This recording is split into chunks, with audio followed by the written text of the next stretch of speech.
Yo les potes, j'espère que vous allez bien. On se retrouve aujourd'hui pour un nouveau tuto build concernant cette fois-ci donc la nouvelle classe qui vient de sortir sur le Star, comme vous avez pu de toute façon le voir dans le titre. Mais c'est pas grave, je préfère préciser quand même. Donc on va passer directement au vif du sujet. Comme d'habitude, je vais vous parler des stades de combat, des gravures, d'un seul build. Un seul build sera largement suffisant parce que la classe est vraiment très complète. Et également, petit aparté sur les cartes. Allez, c'est parti.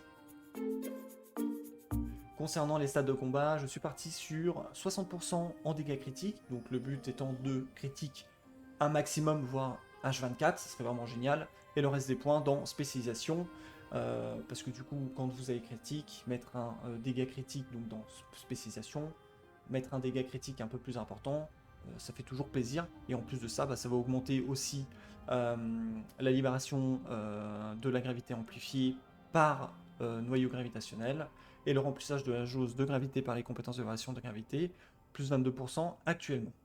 Parce que j'ai que 522 points dans spécialisation. Concernant les gravures de combat, j'ai choisi ces 4 gravures. Donc la première que j'ai choisie là pour le leveling, c'est Barricade, qui va augmenter mes dégâts quand je me protège, en sachant que vous avez 4 sorts où justement vous allez créer une barrière en fonction de vos PV max. Ensuite, j'ai choisi charge lourde, tout simplement parce que j'avais déjà commencé un peu à le monter. C'est une très bonne gravure dans le sens où vous allez augmenter votre vitesse de charge de compétences, en sachant que vous avez quand même 3 compétences de charge assez longues en plus. Très important, vraiment, ne sous-estimez pas justement cette gravure. Ensuite, bagarreur expert, que j'aurais choisi plutôt à la place de charge lourde en early, mais pour l'instant j'en ai pas et j'avais pas envie de forcément acheter la gravure pour l'instant. Donc bagarreur expert qui va augmenter nos dégâts d'attaque frontale, en sachant, petite précision, que le destructeur euh, ne fera que des attaques frontales, donc très important justement d'augmenter encore plus vos dégâts d'attaque frontale, tout simplement. En dernière gravure, j'ai choisi Retour de Flamme.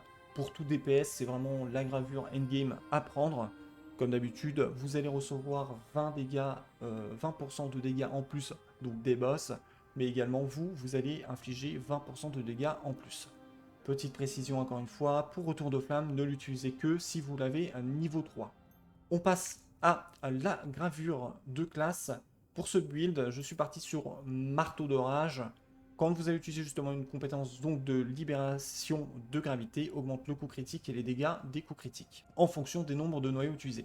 Le but étant justement de générer 3 noyaux de gravité, et justement après d'utiliser une compétence violette qui va venir libérer les noyaux de gravité. Les cartes, comme d'habitude, en early, je suis parti sur Période Violente, déjà une parce que je l'ai terminé, même si j'ai pas fini l'éveil, pour justement les chances de coup critique, donc c'est vraiment très intéressant. Également, sinon en deuxième, je conseillerais Boss de terrain pour l'augmentation des PV max. Je vais venir tout de suite pourquoi. Tout simplement parce que justement dans le noyau de gravitationnel, quand vous regardez la dernière ligne, lorsque vous utilisez une compétence de libération, donc ça va être les sorts violets, selon le nombre de noyaux gravitationnels à votre disposition, on va en avoir à chaque fois 3, vous générez un bouclier équivalent à 10, 20 ou 30% de vos PV max pendant 3 secondes. Donc c'est vraiment très intéressant justement d'augmenter encore plus nos points de vie pour que le bouclier soit encore plus conséquent. On est parti pour la présentation du build. Petite précision juste avant de rentrer dans les détails. La classe destructeur n'a pratiquement que des sorts de stagger, donc stagger de déséquilibre. C'est une classe vraiment très solide. Elle a beaucoup d'HP. Elle va avoir beaucoup de dégâts. Vraiment les gros malus, on va dire, sa mobilité que je trouve zéro nul. Donc du coup le boss va dash de l'autre côté, vous allez être là comme un con avec votre gros marteau et courir après lui. Vous n'aurez pas vraiment de gros sorts pour dash, du coup c'est vraiment embêtant. On est parti pour la présentation des sorts, donc je suis parti sur frappe lourde, 4 points avec coup fulgurant pour réduire le temps de recharge de la compétence. C'est un sort de déséquilibre moyen de type attaque frontale. Ensuite, nous avons cuirassé, donc j'ai mis 10 points dedans, avec persévérance, corps endurci et marteau violent. C'est encore une fois un sort de déséquilibre moyennement élevé de type attaque et de contre-attaque. Donc comme d'habitude, le boss va charger une grosse attaque devant vous. En plus, ça vous allez devant lui, vous devez jouer vraiment devant le boss. Bam, vous balancez le cuirassé et justement, vous allez pouvoir avoir une chance de le stun. Ensuite, nous avons Saut Fracassant, qui va être un sort de debuff, et en plus un bon sort de dégâts. J'ai pris Changement Supérieur, Destruction d'Armure et Fracas. Donc encore une fois, un bon sort de déséquilibre avec, encore une fois, une type d'attaque frontale. Ensuite, nous avons Stoïcisme, donc j'ai mis 7 points dedans, avec Frappe Large Anti-Gravité, qui là, encore une fois, va générer un bouclier de force gravitationnelle valant 30% des PV max pendant 5 secondes. Donc encore une fois, très intéressant. Donc là, comme vous pouvez le voir, on a notre petit shield. Et tac, c'est terminé. Donc vraiment très très bon. Comme vous allez justement à chaque fois en face du boss, vous allez vous prendre des coups. Faut être prêt à ça. Vous allez vous prendre des coups. Mais par contre, du coup, vous allez justement générer beaucoup de shield. Concernant ensuite les compétences donc dites violettes, de compétences de libération de gravité, dévoreur de terre, 10 points dedans, frappe améliorée, persévérance, rage terrestre, donc encore une fois, de déséquilibre d'attaque frontale. Donc là, vous devez bien charger et relâcher. Ensuite, nous avons à pleine vitesse, donc 10 points, mouvement agile, marteau effrayant et œil de la bête. Donc là, on va juste recharger du coup, hop, nos noyaux. Donc encore une fois, vous chargez et vous relâchez. Ensuite, nous avons coup parfait, 10 points dedans, destruction des points faibles, force absolue et intempérance. Encore une fois, un sort de déséquilibre d'attaque frontale. Donc là, on va recharger nos noyaux. Une petite précision pour coup parfait, c'est l'un de vos plus gros sorts de dégâts. Donc sincèrement, utilisez-le dès que vous l'avez. Ensuite, nous avons marteau sismique, 7 points dedans, récupération rapide et loi de la jungle. Donc on va recharger nos 3 noyaux. Donc c'est en 2 temps, voilà nickel. Donc encore une fois, c'est déséquilibre élevé et de type attaque frontale. Concernant la compétence d'éveil, on partira sur Bing Bang dès que vous la débloquez. Donc vous devez maintenir pour charger, donc ça va être un gros Bing Bang. Et grosse explosion. Énorme... trop de dégâts, voilà.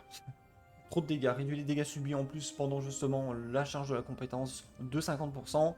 Et derrière vous allez exploser, comme dit c'est le Bing Bang, donc vous allez vraiment infliger d'énormes dégâts. Concernant la rotation des sorts, le but étant de générer 3 noyaux gravitationnels pour ensuite utiliser une compétence de libération de gravité, donc les compétences violettes.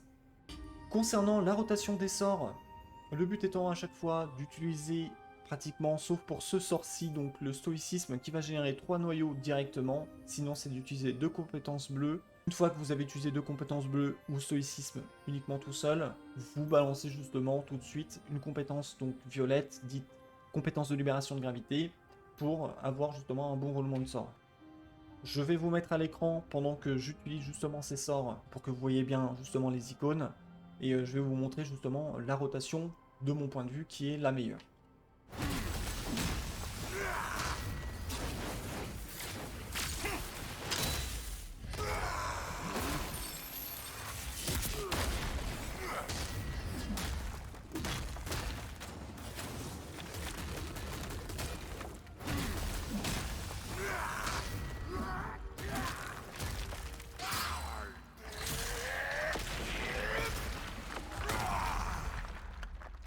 Donc voilà, concernant cette petite rotation, elle est entre guillemets parfaite. Je reprécise, je remontre ici que je n'ai pas de points de rapidité, donc du coup les compétences au niveau des temps de rechargement, hormis peut-être une ou deux où j'ai pris justement la réduction de temps de rechargement, mais c'est fait exprès, c'est pour avoir une rotation optimale, donc du coup partir de rapidité, de mon point de vue, ne servira pas à grand chose. Comme d'habitude, je vais aller faire un petit tour dans un donjon du chaos, histoire de vous montrer que même celui dans Donjon du Chaos est très très viable.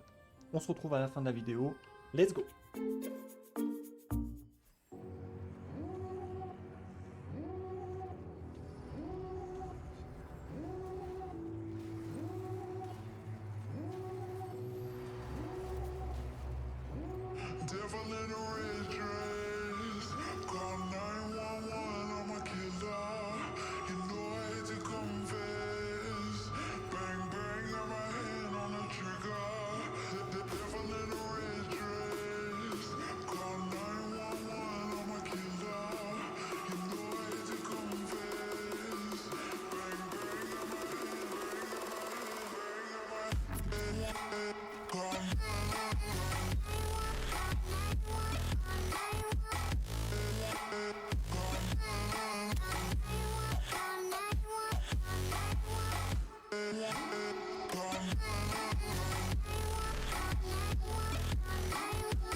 Voilà pour le petit run du donjon du chaos. Comme vous avez vu, pas de difficulté. J'ai fait exprès de ne pas utiliser de potes, de potions, pour vous montrer. Bon, j'ai pris un peu de dégâts, hein, c'est pas grave. Hein.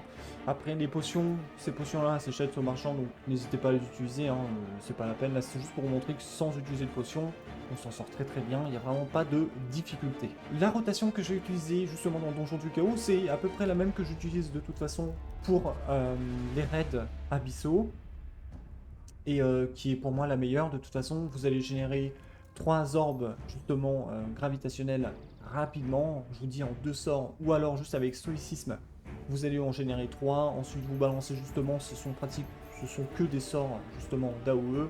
Donc le clean de donjon du chaos est vraiment très très propre, très très rapide et très efficace. Donc voilà pour ce petit tuto build pour le destructeur.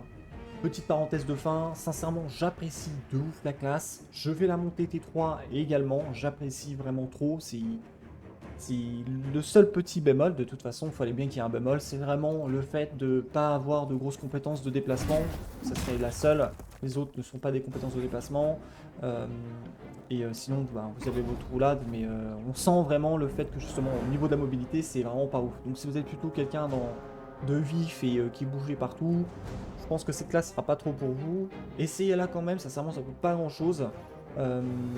Par contre si vous cherchez justement des gros chiffres à l'écran, cette classe est faite pour vous.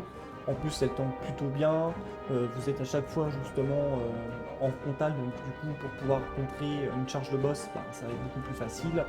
Et vos dégâts sont vraiment aberrants, sont complètement ouf. Voilà. Sur ce, n'hésitez pas à vous abonner si ce n'est pas déjà fait, n'hésitez pas à mettre un petit commentaire, un petit like, ça me ferait extrêmement plaisir. Sur ce, je vous dis à bientôt pour le prochain tuto, portez-vous bien d'ici là, bye.